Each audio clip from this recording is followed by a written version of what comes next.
예. 제가 요즘은 이 성령에 대한 말씀을 계속 드리고 있습니다. 성령 하나님이 역사를 하시면서 오늘 성도들을 일깨우기도 하시고 성도들을 권면도 하시고 그 성령으로 인도를 하시면서 하나님의 백성들에게 천국 백성들에게 복을 주시고 은혜를 주시는 분이기 때문에 지금은 성령 시대이기 때문에 성령에 대한 올바른 깨달음을 가지고 있어야 됩니다. 저는 목사로 평생을 살면서 예수님을 믿는 믿음을 가지고 신앙생활을 하는 성도들을 보면서 늘 깨닫는 것이 있습니다. 똑같이 예수님을 믿는다고 하고 또 교회를 다니고 신앙생활을 하고 있는데 가만히 보면 어떤 성도는요 하나님의 자녀라고 하는 높은 자존감을 가지고 아주 기쁘고 행복하게 신앙생활을 하는 하나님이 주시는 그 은혜와 복을 누리며 신앙생활하는 성도가 있는가 하면 그렇지 못한 교인들도 있는 모습을 봅니다. 똑같이 예수님을 믿는다고 하고 똑같이 교회를 다니고 신앙생활을 한다고 하면서도 왜 그렇게 되어질까요? 근데 어쩌면요 자신도 모르지만 제가 볼 때는요 그 모습이 보입니다. 왜 예수님을 믿는 천지의 주인이신 하나님을 믿고 있고 영생을 소유하고 있고 하나님 나라를 기업으로 받을 소망을 가지고 있는 이 세상에서 그 누구와 그 무엇과 비교할 수 없는 하나님의 자녀가 된 그 성도가 되었다고 한다면 마땅히 높은 자존감을 가지고 있어야 되고 그 자존감을 가지고 이 땅을 살 때에 다른 사람들과 비교할 수 없는 자신의 가치를 깨달아 인정하면서 그 가치를 지닌 대로 이 땅을 귀하게 살아야 될 것인데 왜 어떻게 똑같이 예수를 믿는다고 하면서도 어떤 사람들은 그 자존감이 하나도 없이 그 세상 사람들과 비슷하게 그렇게 그 신앙생활을 하며 살고 있을까? 여러분 제가 진단을 할 때는요 한 가지 차이밖에는 없습니다. 정말 예수를 믿는 사람이라면 이미 성령이 오셔서 예수님을 입으로 신앙 고백을 하고 있다고 한다면 성령이 오셔서 마음속에 내주를 하고 있는 사람이 된 거거든요. 그러면 하나님의 성령을 이미 모시고 있으면 하나님의 자녀면 마땅히 누구든지 그렇게 높은 자존감을 가져야 될 사람이 분명한데 왜 그렇게 하지를 못하느냐면 성령을 따라 행하지 않기 때문입니다. 하나님의 말씀을 알면서도 하나님 말씀을 따라 살고 있지 않기 때문입니다. 그래서 자기가 하나님 말씀을 순종할 때는 하나님의 자녀인 것 같은데 하나님 말씀을 불순종하고 성령의 음성에 불순종을 하면 하나님의 자녀가 아닌 것처럼 여겨지거든요. 그런 자존감이 없어지는 거예요. 그래서 갈라디아서 5장 16절 제가 지난주에 설교를 했지만 성령을 따라 행하라 이런 말씀을 제가 증언을 했습니다. 지난 시간 제가 설교를 하면서 그런 말씀을 드렸어요. 성령을 받고 있다. 예수님을 믿는다. 그러면은요, 정말 그래 예수님 믿고 있고 예수님을 주님으로 고백을 하고 있고 그러면요 성령을 받은 사람이고 하나님의 자녀이고 이미 새 사람이 된 사람입니다. 근데 우리가 알아야 될 내용은 뭐냐면 성령을 받고 하나님의 자녀가 되었고 새 사람이 되었다 하더라도 우리가 육체를 입고 사는 날 동안은 세상에 사는 날 동안은 성령으로 거듭나지 못한 육체의 욕심을 따라 살려고 하는 옛사람이 함께 공존을 하고 있어요. 새 사람도 내 자신이고 옛사람도 내 자신입니다. 하나님의 말씀이 들려올 때에 하나님의 성령 역사하셔서 그 말씀을 따라 살려고 하는 새 사람이 있는가 하면 내 자신이에요. 반대로 거듭나지 못한 옛사람, 마귀가 넣어주는 생각, 이기적인 욕심을 가지고 내가 좋아하는 대로 말하고 행동하며 살려고 하는 옛사람이 오늘 내 자신에게 함께 공존을 하고 있는 거예요. 그래서 우리 예수님 믿는 성도들은요, 끊임없이 싸움이 벌어져요. 날마다 싸움이 벌어진다고요. 성령의 말씀을 따라 살려고 하는 새 사람인 내 자신과 똑같은 난데, 그 마귀가 넣어주는 생각을 가지고 이기적인 욕심을 가지고 자기만을 위하여 유익하게 하려고 하며 살려고 하는 옛사람이 끊임없이 내 안에서 싸움이 벌어집니다. 근데 결과적으로 보면 내가 똑같은 내 자신인데 성령으로 거듭난 새 사람이 거듭나지 못한 옛사람을 이기면 성령으로 거듭난 새 사람의 모습이 드러나지고 생활이 되어져요. 근데 역으로 그 거듭나지 못한 옛사람이 육체의 소욕을 따라 살려고 하는 옛사람이 성령으로 거듭난 새 사람을 이기면요, 육체의 소욕을 따라 사는 모습이 예수 믿는 사람들에게도 드러나지는 거예요. 근데 육체의 소욕을 따라 살게 되어지면요, 정말 예수님을 믿는 기쁨도 없고 하나님의 자녀가 된 평안도 없고 천국에 대한 소망도 오락가락하고 이렇게 되어지는 것입니다. 그래 우리 성도들은요, 반드시 그 성령이 충만해서 늘 성령으로 거듭난 새 사람이 거듭나지 못한 옛사람을 이기는 사람이 되어져야 되는 거예요. 성령으로 거듭난 새 사람이 이기기만 하면 성령이 이끄는 대로, 성령이 말씀하시는 대로 순종을 하면서 세상을 살게 되어지면요, 말로 표현할 수 없는 높은 자존감이, 하나님의 자녀가 되어진 자존감이, 하늘 아버지가 내 아버지가 되어지는 자존감이, 세상에 그 무엇과 비교할 수 없는 너무나 존귀한 자기 자신이 되어지는 것을, 되어 있는 모습을 그 마음속에 누리면서 기쁘게 신앙생활을 하며 이 땅을 살 수 있는 겁니다. 여러분, 대통령의 아들이라도요, 아버지가 대통령이라는 자존감을 가질 수 있지만 아버지 대통령의 말을 거역을 하고 자기 좋아하는 대로 행동을 하고 있으면 아버지가 자기를 기뻐하지 않는다는 생각을 갖기만 하면요, 자존감은 땅바닥으로 떨어지는 거예요. 어떻게 살 것인가는 오늘 우리 예수님 믿는 성도들은요, 그래서 정말 예수님을 믿고 있다, 성령을 받았다, 그 내 안에 주님이 계신다, 그런 성령이 충만하기 위해서 날마다 힘쓰지 않으면 안 되는 것이에요. 성령이 충만할 때만 날마다 거듭난 새 사람이 거듭나지 못한 옛 사람을 이기면서 성령에 이끌리며 생활하는 사람이 되는 것이니까요. 근데 여러분, 하나님의 성령이 임하는 통로, 하나님의 성령이 뜨겁게 내 안에 역사하는 통로. 오늘 그 가족들이 모여 있을 때 우리 교우들만이 모이지 못했지만 정말 하나님의 성령이 뜨겁게 역사하며 주인대 역사하는 심령이 되고 가족 공동체가 되고 교회 공동체가 되어질 때는요, 근데 하나님의 성령이 그렇게 뜨겁게 역사할 수 있는 통로는요, 여러분 꼭 아셔야 됩니다. 통로는 두 가지입니다. 하나님의 성령이 뜨겁게 역사하는 통로는 두 가지인데, 하나는 하나님의 말씀입니다. 성경 말씀입니다. 성경 말씀이 임하는 곳에, 성경 말씀이 임하는 심령 속에, 성경 말씀이 들려지는 그 공동체 속에, 성경 말씀이 임하는 그 무리 속에 하나님의 성령이 임하는 것입니다. 여러분, 사도행전 10장에 보면 고넬료라고 하는 그 이달리아의 백부장이 나옵니다.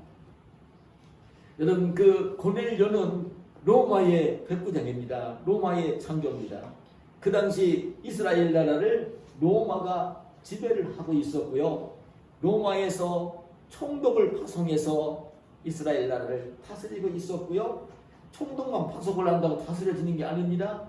거기에 이제 반역이 일어나거나 그렇게 되어지면 안 되기 때문에 총독은 대표자로 파송을 하는 것이고, 거기에 치안을 유지하고 행정을 할 수 있는 관리들을 로마에서 파송을 하는 것입니다.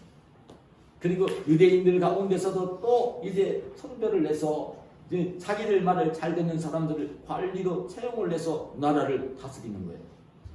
그때에 여러분 그 백부장 로마 부대 가이사라에 거기 천부장 있었고요. 백부장이니 고넬료가 있었는데, 그게 고넬료는 유대인이 아닙니다. 로마 사람입니다. 그 로마 사람으로 100명의 군사를 거느리고 와서 그 이스라엘 나라를 지배하는 다스리는 관리입니다. 장교이고 치안과 행정을 다스리는 높은 관리입니다.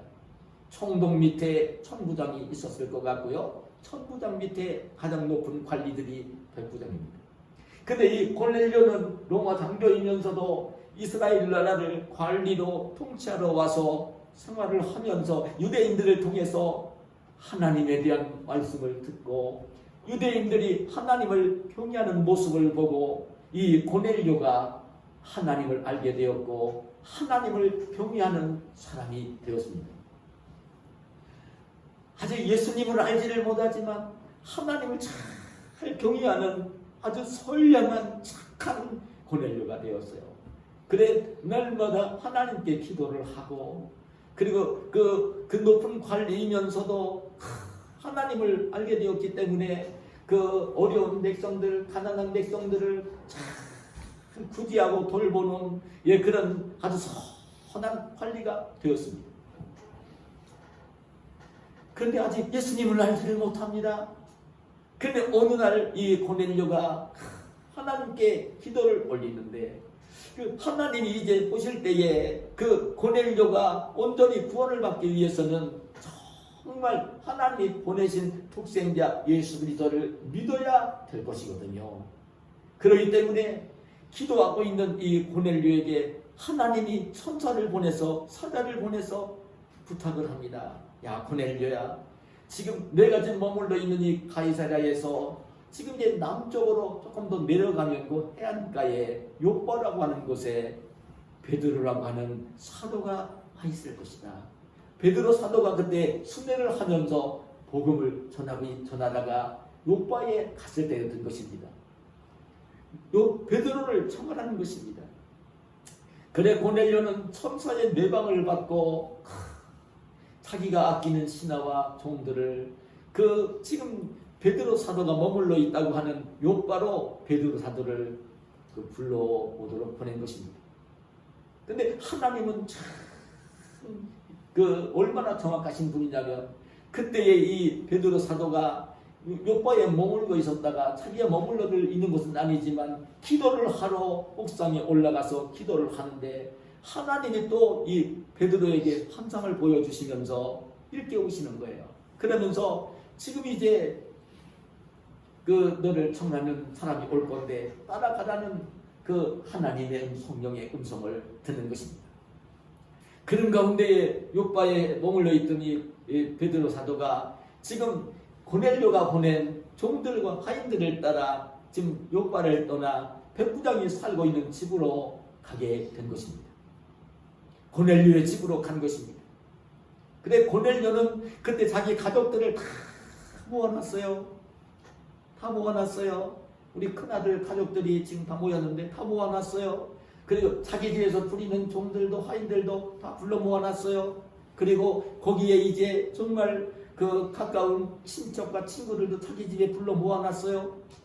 근데 베드로 사도가 오게 되었을 때에 하나님의 천사가 알려준 사람이고 알려주어서 청한 사람이니까 이 고넬료는요 베드로를 사람이긴 하면서도 하나님이 자기에게 자기 집에 보내시는 하나님의 사람인 것을 알았기 때문에 베드로가 들어올 때에 엎드려 절을 합니다. 하나님의 사람으로 존경을 절을 합니다. 그래서 이 고넬료가 베드로에게 고백을 합니다. 우리는 하나님이 당신에게 명하신 그 말씀을 들으려고 다 하나님 앞에 있습니다. 아니 베드로 당신 앞에 있는 게 아니라 하나님이 베드로 당신을 보내서 내가 모셔왔으니까 지금 하나님이 당신을 통해서 무슨 말씀을 하실는지 우리는 하나님 말씀을 듣기 위해 베드로 당신 앞에 있는 게 아니라 하나님 앞에 있습니다. 그럴 때에 이 베드로 사도는 그 무리에게 가서 복음을 전합니다. 예수님이 하나님의 아들이십니다. 여호와 하나님의 아들이십니다. 독생자이십니다. 하나님의 아들이신 예수님이 택한 주의 백성들을 하나님을 경외하는 사람들을 죄를 용서하시고 구원하시기 위해서 십자가에 달려 못을 박혀 죽으셨습니다. 그런데 하나님이 3일 만에 그 예수님을 다시 살리셨습니다.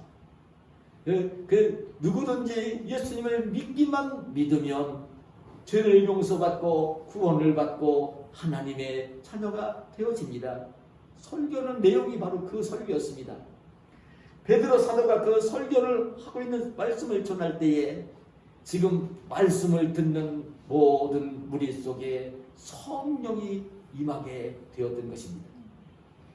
사도행전 10장 44절에 보면 베드로가 이 말을 할 때에 성령이 말씀 듣는 모든 사람에게 내려오시니 하나님 말씀은 그렇게 기록을 해주고 있습니다.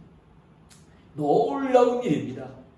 이 베드로가 전하는 이 말씀을 들을 때에 말씀이 임하게 되어질 때에 하나님의 성령이 거기에 임하신 것입니다.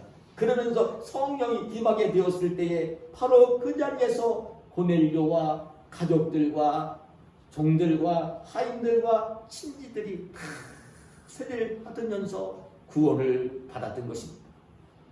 여러분 오늘 우리가 꼭 알아야 되는 것은 하나님의 성령은 말씀을 통해서 임한다는 사실입니다. 하나님의 성령은 말씀을 통해서 임합니다. 말씀이 하나님의 성령이 임하는 통로인 것입니다. 그 말씀이 얼마나 소중한지 모릅니다. 우리는 지금 누구나 완성된 하나님의 말씀인 성경을 가지고 있습니다. 그래서 이 성경 말씀에 대한 사세가 신앙의 수준인 것입니다. 여러분 시편 1편 1, 2절에 이렇게 말씀합니다. 복 있는 사람은 악인들의 꾀를 따르지 아니하며 죄인들의 길에 서지 아니하며 오만한 자들의 자리에 앉지 아니하고 오직 여호와의 율법을 즐거워하여 그의 율법을 주야로 묵상하는 자로다. 요한계시록 1장 3절에 이렇게 말씀합니다. 이 예언의 말씀을 읽는 자와 듣는 자와 그 가운데 기록한 것을 지키는 자는 복이 있나니 때가 가까웁니다. 정말 복이 있는 사람들이 있는데 정말 하나님의 자녀로서 높은 자존감을 가지고 하나님 주시는 은혜와 복을 풍성하게 누리며 사는 복이 있는 사람이 있는데 어떤 사람이 그렇게 복이 있는 사람이냐면 하나님의 말씀을 읽는 사람, 성경 말씀을 듣는 사람, 그리고 성경 말씀을 묵상하는 사람, 그리고 하나님 말씀을 지키며 사는 사람이 그런 복을 누린다고 말씀을 하시는 것입니다. 하나님의 성령으로 충만할 수 있는 비결은요, 하나님 말씀을 사랑하며 하나님 말씀을 가까이 하며 하나님 말씀을 읽고 하나님 말씀을 듣고 하나님 말씀을 묵상하고 하나님 말씀을 지키며 사는 사람인 것입니다. 성령 충만한 비결은 다른 데 있지 않습니다. 날마다 하나님 말씀을 읽고 있고 듣고 있고 묵상하는 사람이라면 늘 성령이 충만할 수 있는 것입니다. 제가 목사이기도 하지만 오늘 월급까지 와서도요, 날마다 성경을 읽고 성경 말씀을 묵상을 하고 이렇게 생활을 합니다. 성경 말씀을 많이 합니다. 평생을 읽었으니까요. 그래도요, 지금도 많이 알고 있으면서도 지금도 성경을 읽고 성경 말씀을 묵상을 하면서 삽니다. 성령 충만한 비결은 다른 데 있지 않습니다. 말씀을 멀리하게 되어지면 성령 충만이 이루어지지 않습니다.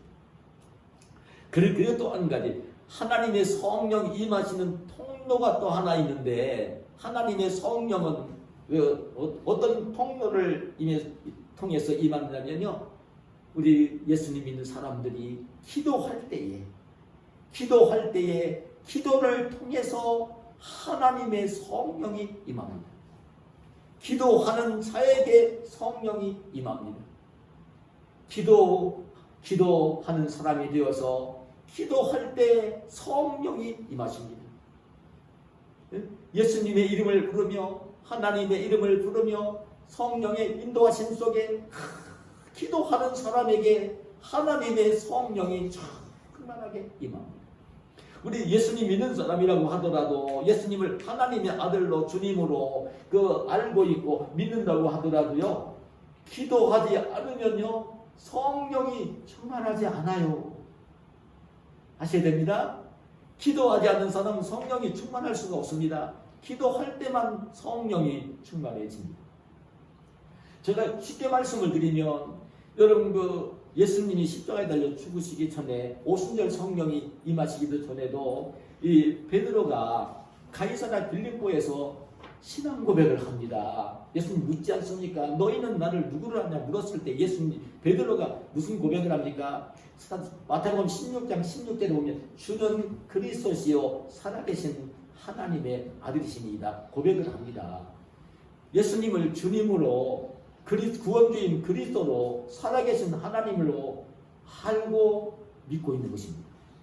그 고백을 들은 이 예수님 얼마나 기뻐합니까? 파요나 시모나, 요나의 아들 시모나, 내가 복이 있도다. 이를 내게 알게 아니면 혈육이 아니요 하늘에 계신 내 아버지입니다. 혈육 누가 사람이 알려준 게 아니다.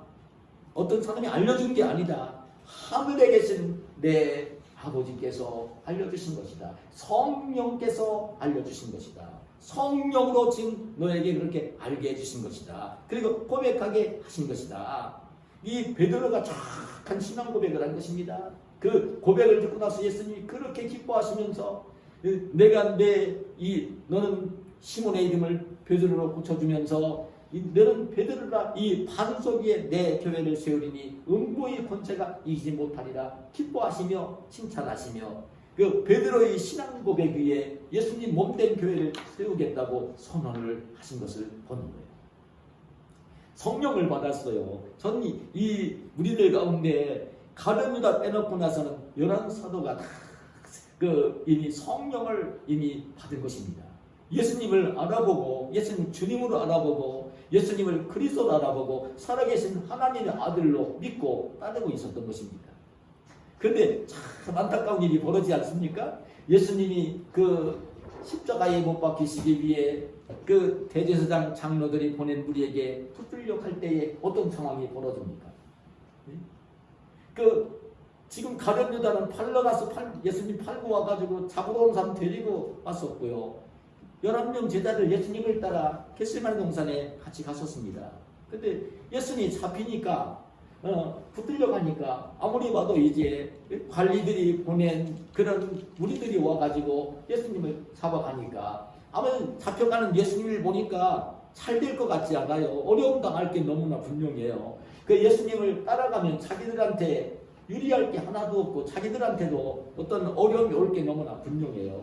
그때에 제자들은요 예수님을 버리고 도망을 치는 것입니다.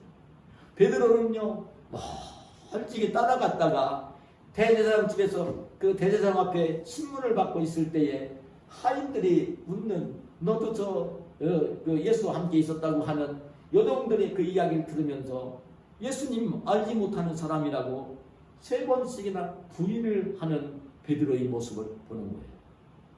어떤 마음이 들었을까요? 저는 그런 마음이 듭니다. 예수님을 주님으로 알아보았고 적어도 3년 동안 따라다니며 스승으로 모시고 있었고 주님으로 알아보고 있었고 그리스도로 알아보고 있었고 살아계신 하나님의 아들로 알아보고 있었고 이미 성령을 받았기 때문에 야, 지금 예수님 붙들려 가는데 예수님 주님인데 예수님 그리스도신데 예수님 살아계신 하나님의 아들인데 나도 따라가서 예수님과 함께 고난을 당할까? 아니면 따라가면 고난을 당할 거니까 아유 그 고난 당할 건데 고난 당하지 말고 예수님 따라가지 말고 나는 도망을 칠까? 그 마음속에서 하나님의 성령은요, 내가 고난을 당해도 따라가야지. 성령은 그랬을 것입니다. 근데 마귀가 넣어주는 그 생각은요, 두려운 마음이 들게 하면서 따라가면 고생할 건데 따라가지 말고 도망치라고 얘기를 했을 것입니다. 갈등이 벌어졌을 것입니다. 근데 성령이 충만하지 못했던 이 제자들은요, 예수님을 버리고 도망을 칠 수밖에 없었고, 자기한테 불리한 상황이 딱 벌어졌을 때에 예수님을 모른다고 베드로가 3번씩이나 부인하는 죄를 짓는 것입니다. 근데 여러분, 오순절에 성령이 임했을 때에 오순절 성령 충만을 받고 난 이 제자들은 변한 모습을 보여줘요. 근데 왜 제자들이 이 겟세마네 동산에 예수님과 함께까지 갔었는데 왜 그 예수님 붙들려 갈 때 따라가지 못하고 왜 그렇게 도망을 치고 부인을 했냐면, 예수님이 땀방울이 땅에 떨어진 핏방울 같이 되어지는 몸부림치며 기도를 하시면서 제자들에게 시험에 들지 않게 깨어 기도를 하는 부탁을 하시는데, 제자들은요 깨어 기도하지를 못했고 졸며 잤던 모습을 보여줍니다. 기도하지 않았어요. 기도를 하지 않았어요. 함께 예수님이 몸부림치며 기도하실 때에 자기들도 같이 예수님과 같이 그 몸부림치 함께 기도를 했더라면, 하나님의 성령이 충만했더라면 그렇게 예수님 버리고 도망을 치고 예수님 모른다고 부인을 하는 어리석은 베드로가 되지는 않았을 거예요.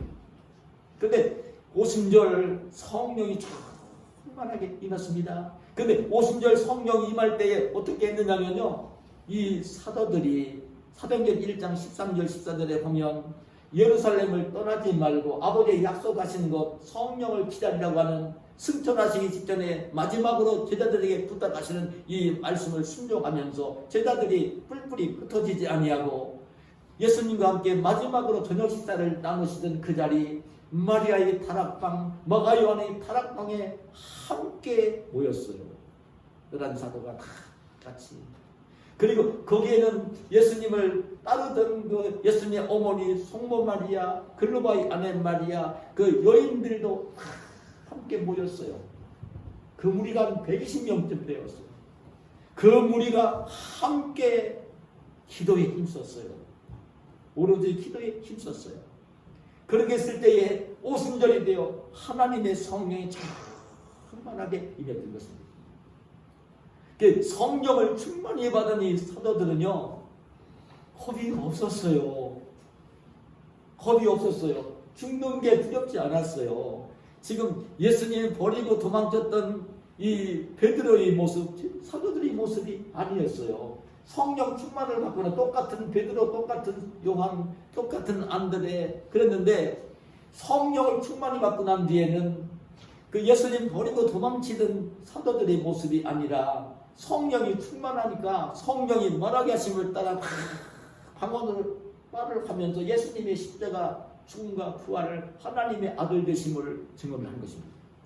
예수님 믿어야 죄를 용서받고 구원받는 복음을 전한 거예요. 거기서 사도들도 알았어요. 지금 예수님은 십자가에 못 박아 죽인 지 한 50일 남짓밖에 안 된 것입니다.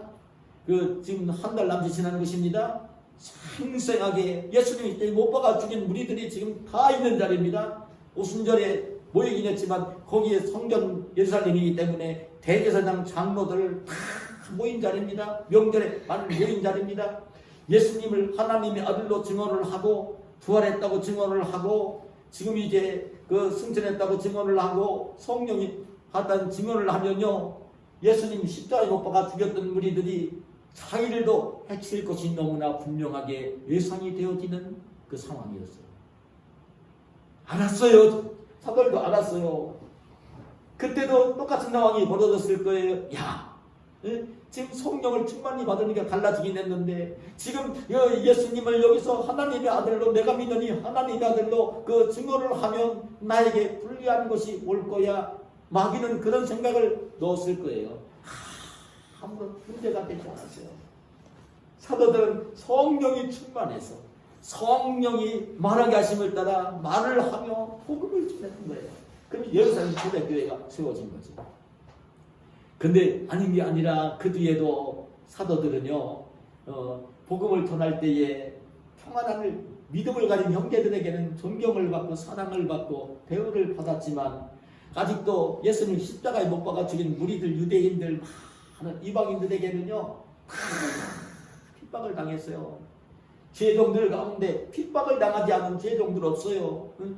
그 사랑과 존경만을 받으면서 그 예수 사도들 가운데는 그런 사람 하나도 없어요. 정말 오늘날도 저는 그래. 듣는 하나님의 음성이 그거예요. 사랑과 존경을만 많이 받으면 하늘나라에 올라가서 받을 것이 없을 거예요. 하나님이 주시는 상급이 그렇게 크지 않을 거라고 저는 봐요.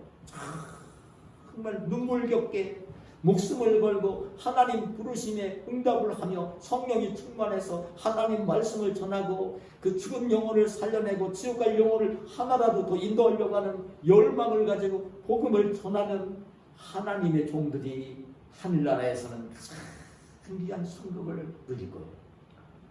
틀림없어요. 그거는요. 제가 안 가봤지만 너무나 틀림없어요. 그 모습을 저는 지금도 하늘의 광경을 바라보면 그렇게 바라볼 수 있어요. 정말 그렇게 한 모습이에요.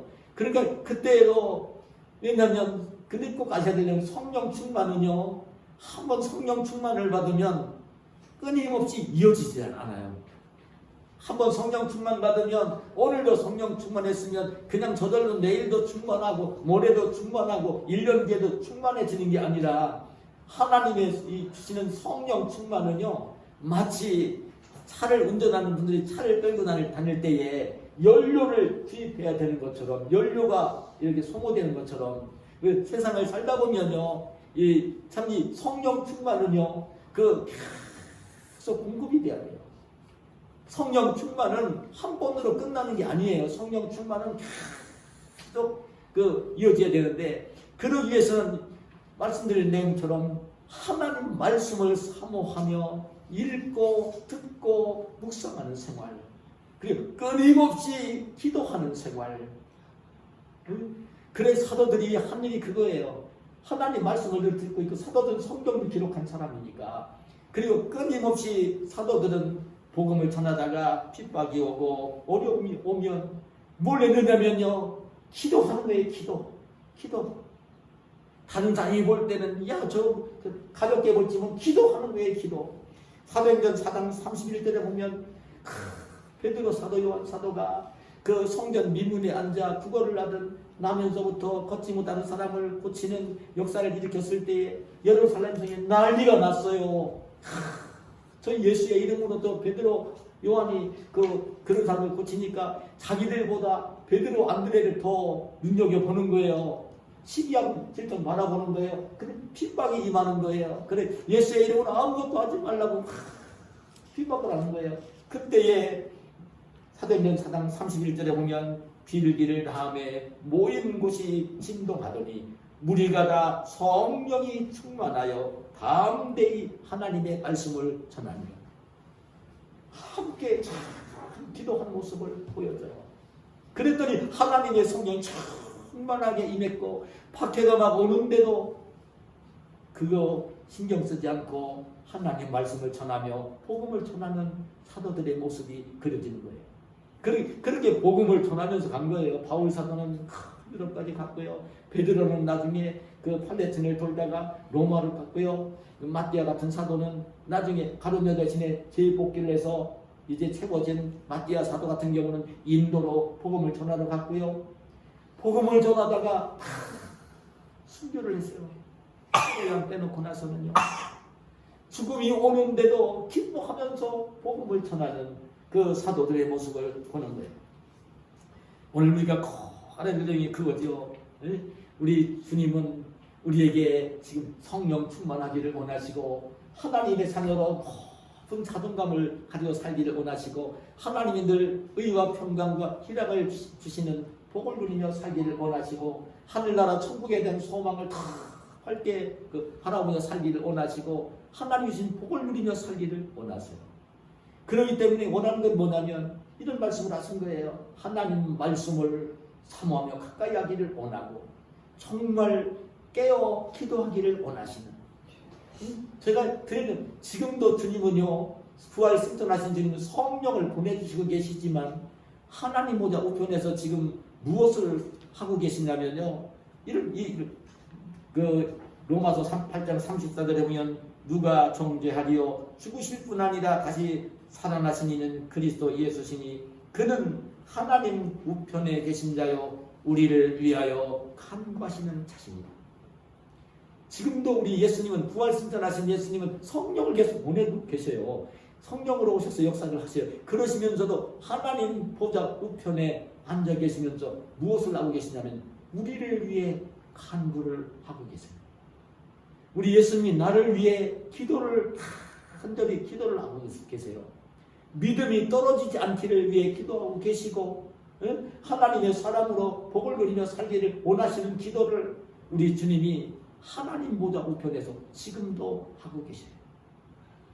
그 예수님이 우리에게 그 부탁을 하는 거예요. 정말 성령 충만을 받기를 원하시기 때문에 지금 누가복음 11장 13절에 보면 너희가 악할지라도 좋은 것을 자식에게 줄 줄 알거든 하물며 너희 하늘 아버지께서 구하는 자에게 성령을 주시지 않겠느냐.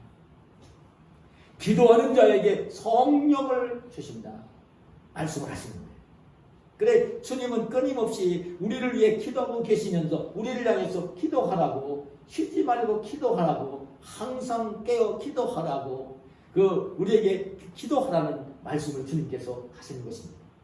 그리스도인은요 정말 기도가 영혼의 호흡입니다. 끊임없이 기도를 하며 살아야 됩니다. 여러분 정말 길을 걸으면서도 기도하고 가족들과 이야기를 나누면서도 내 생각대로 내땐 뭘 하려고 하지 말고 기도하면서 하나님의 음성을 들으면서 가족들과도 대화를 하고, TV를 보고 있으면서도 기도하면서 하나님을 기도하면서 TV를 보고, 그럼 참 기도하며 살기를 원하시는 것이 우리 주님이십니다. 하나님의 자녀입니다. 그럼 성령이 충만해집니다. 근데 성령이 충만해지면요 성령이 음성을 들려줄 때에 순종을 하게 돼 있어요. 하나님의 말씀이 깨달아지면서 하나님 말씀을 통해 우리를 인도를 하시니까 하나님 말씀을 순종을 하게 돼 있어요. 그러면요 순종을 하면 복이 되는 거예요. 여러분 제가 이 말씀만 드리고 말씀 마치려고 그러는데, 여러분 열왕기상 17장 18장에 보면, 이하에 보면 여러분 이스라엘 나라의 우상 숭배를 가장 극심하게 했던 아합과 이세벨 왕비 시대가 있었어요. 그때 이세벨 왕비는 시돈 나라 에발 왕의 딸이 공주의 딸이었어요. 아마 정략 결혼이었을 거예요. 그러니까 아합 왕의 아버지 오므리 왕 때에 그 아들을 아들인 이 아합을 결혼을 시키면서 이웃 나라에 있는 시돈 나라 공주랑 이세벨과 이 아합이 결혼을 한 거예요. 부모가 시킨 거예요. 아버지가 죽고 난 뒤에 아합이 왕이 되었을 때에 당연히 이제 이세벨은 왕비가 되었어요. 이 나라를 다스리는 왕과 왕비가 된 거예요. 근데 이세벨 왕비는 자기가 살고 있던 그 시돈 나라에 섬기는 우상신이 있었어요. 바알과 아세라 우상을 섬겼어요. 그 나라는. 그 주변의 모든 나라들이 우상을 섬겼어요. 그러니까 시집을 오면서 이 바알과 아세라 우상을 섬기는, 자기가 친정에서 늘 살면서 생활할 때에 바알과 아세라 우상을 섬겨왔고, 아버지는 우상 섬기는 사람이 대표였고, 그러니까 이제 가정 속에서 나라 속에서 우상을 섬겨 살아온 이 이세벨이 시집을 와서 처음에는 그 나라를 와보니까 하나님을 섬기는 나라니까 불편했을 것입니다. 그런데 이제 시아버지 세상을 떠나고 전왕이 떠나고 남편이 왕이 되고, 그러니까 이제 어떤 집이든지 아내의 말을 듣게 돼 있어요. 남자들은. 그래 아내가 참 중요한 역할을 하는데, 근데 참 그러니까 아방까지도 이제 이스라엘 왕비가 섬기는 바알과 아세라 우상을 섬기는 거예요. 그냥 궁궐에도 있고 그냥 나라 구석구석에 다 우상을 섬기고 그 이스라엘 백성들이 다 거의 우상을 섬기게 만들고. 근데 바알과 아세라 이야기할 때 그게 우상이라고 가르치지 않았어요. 바알이 하나님이라고 아세라는 바알신의 부인신이라고 그러면서 그 얘기를 했지. 그냥 바알을 우상이라고 하면 이스라엘 사람들은 섬길 사람이 없어요. 근데 바알이 하나님이라고 그랬어요. 그게 다 바알과 아세라 우상을 섬기고 오히려 그 형상을 만들지 않고 섬기는 여호와 하나님을 섬기는 주의 종들을 잡아다가 죽이는 거예요. 그런 상황이 벌어진 거예요. 그런 이스라엘 나라가 우상의 나라가 되고 말았던 것이죠. 그때 하나님은 우상 숭배에 빠진 이스라엘 백성들을 긍휼히 여기시고 엘리야 선지자를 보내서 그 아합왕과 그 이스라엘 왕비를 궁궐로 찾아가서 이 나라를 그 우상 숭배의 나라로 만들었기 때문에 하나님이 진노하셔서 이제 이슬과 비를 내리지 않겠다고 하신다고 하는 그 말을 전하라고 하세요. 그래 엘리야 선지자가 찾아가서 궁궐로 찾아가서 선언을 하는 거예요. 응? 지금 하나님께서 난 보내서 내가 왔는데 지금 왕과 왕비가 주동이 돼가지고 이 나라를 우상숭배 나라로 만들어서 하나님이 진노하셨고 이제 하나님이 다시 말씀하시기 전까지는 이 땅에 이슬과 비를 내리지 않는다고 하신다고. 엘리야 선지자 대단한 사람이지요. 하나님의 종이니까 말씀 전하러 간 거예요. 죽이려고 하죠. 도망을 쳐나왔어요. 도망을 쳐나온 그리시네가로 숨었는데 거기 이제 시냇물 말라갈 때 엘리야 살 수 없으니까 하나님이 엘리야 보고 뭐라고 얘기했냐면 야 엘리야야 너는 이제 여기를 떠나서 저 이스라엘 땅에 있지 말고 지금 그 이스라엘 왕비의 친정나라 시돈 나라로 가거라. 시돈 나라에 가면 사르밧 동네로 가거라. 그 사르밧 동네에 내가 가게 되면 먹을 양식이 다 떨어졌어요. 지금 가뭄이 들어서 이제 뭐 음식은 다 떨어지고 이제 마지막 남은 그 가루와 마지막 남은 기름으로 마지막 떡을 구워 먹고 죽기 위해서 나뭇가지를 줍고 있는 한 과부를 만나게 될 거다. 너는 그 집에 가서 좀 머물러 있으라고. 응? 엘리야 선지자의 그 분들을 하는 거예요. 사실은 따지고 보면 엘리야 선지자는 그 하나님 말씀을 들었을 때에 어떤 마음이 들었겠어요? 지금 이스라엘 왕비가 주동이 되어서 우상 섬긴 나라로 만들었고 하나님의 종들 잡아다 죽였고 지금 이제 그런데 지금 이스라엘 왕비의 나라 그 친정 나라로 가면 죽을 곳으로 가라는 건 똑같으죠. 죽을 곳으로 가라는 거예요. 근데 엘리야는 그 말씀에 순종을 하면서 이스라엘 땅을 떠나 시돈 나라 사르밧 동네로 갑니다. 정말 가서 보니까 그 한 과부가 나뭇가지를 줍고 있는 거예요. 그래서 하나님 알려주신 거니까 나무를 줍고 있는 과부 여인에게 내가 지금 먼 길을 왔는데 목이 너무 마르고 내가 이제 며칠 전 먹진데 너무나 배가 고프다고. 그러니까 당신이 가서 나의 물도 좀 떠다주고 내가 지금 너무나 배가 고픈데 먹을 것 좀 떡 좀 달라고 먹을 것 좀 달라고 주문을 한 거예요. 근데 사도가 과부가 그러는 거예요.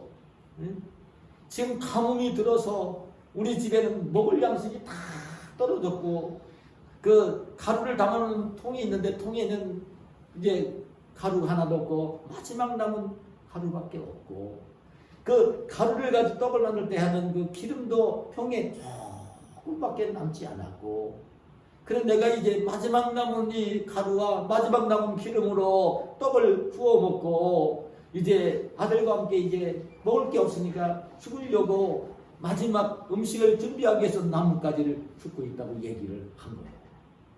근데 엘리야 선지자는 그때 뭐라고 그랬냐면 그렇게 얘기하는 과부에게 당신 말대로 그렇게 하라고 응? 그 떡을 통에 있는 통을 가루로 기름으로 떡을 만들어 먹으라고. 그 대신에 응? 그런데 그 떡을 굽거든 당신하고 아들이 먼저 먹지 말고 나한테 먼저 갖다 주고 그리고 난 뒤에 그렇게 하라고. 저는요 목사이면서도요 이것은 하나님의 선지자가 하나님의 종이 할 말이 아니에요. 할 수 없는 일이에요. 응? 해서는 안 될 말이잖아요. 주의 종이면 해서는 안 될 말이잖아요. 근데 그 말을 한 거예요. 그 사르밧 여인의 믿음도 참 귀해요. 그게 이 사르밧 여인이 엘리야 손자가 죽어난 그대로 죽은 나뭇가지를 가서 놓고 가루를 꺼내서 반죽을 하고 기름을 넣어서 마지막 떡을 구운 거예요. 그걸 엘리야 선자에게 먼저 가져다 대접을 한 거예요. 근데 놀라운 일이었어요. 그랬더니요, 엘리야 선자를 위해서 마지막 가루를 보내서 마지막 기름으로 떡을 구우면 이제 통과 병에 기름이 가루가 마를 줄 알았는데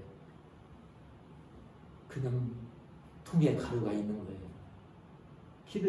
병에 기름이 있는 거예요. 놀라운 일이었어요.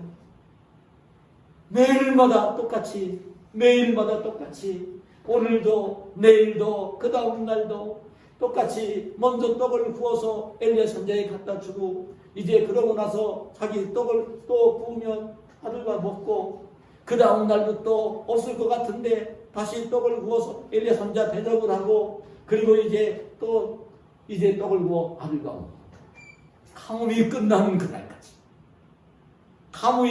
그날까지 이 사르밧 과부는요 엘리야 선지자를 모시고 살면서 정말 굶어 죽지 않고 살아요.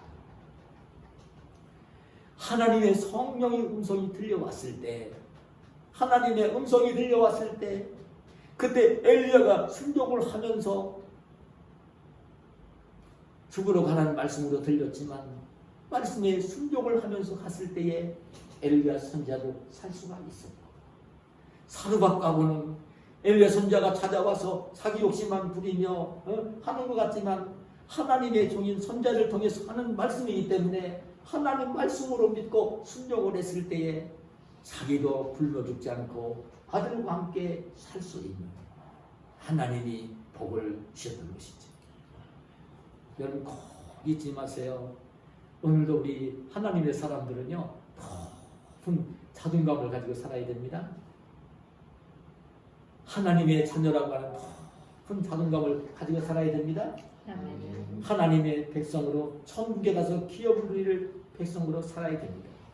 천지 만물을 창조하신 창조주 하나님, 이 모든 것의 주인 되시는 하나님의 아들, 딸인 것을 잊지 말고 높은 자존감을 가지고 살아야 됩니다.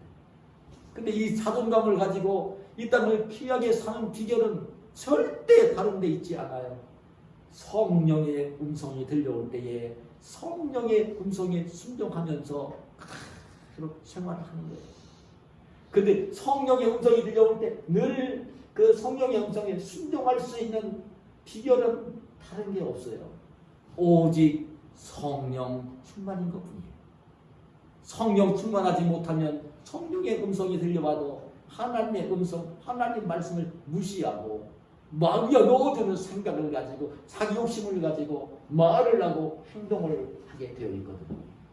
그 믿음을 가지고 살면 하나님의 자녀 누려야 될 자존감도 기쁨도 평강도 희락도 하나도 없는 거예요.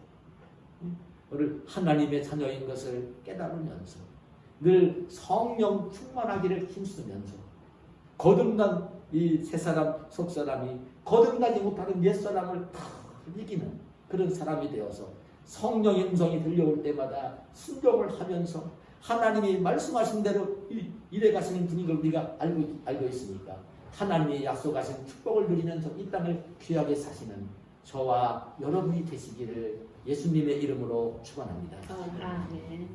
하나님 감사합니다. 오늘도 우리를 사랑하셔서 이 시간 귀하게 불러주시고 하나님의 자녀로서의 높은 자존감을 가지고 하나님이 살아 역사하시는 능력과 은혜를 맛보며 귀하게 살기를 원하시는 말씀을 들려주시오니 감사합니다. 늘 말씀을 사모하며 읽고 듣고 묵상하는 생활, 늘 깨어 기도하는 생활로 성령이 늘 충만해서 성령의 음성을 들으며 귀하게 이 땅을 사는 복된 우리들이 되게 하여 주시옵소서. 예수님의 이름으로 기도하옵나이다. 나이다. 아멘. 아멘.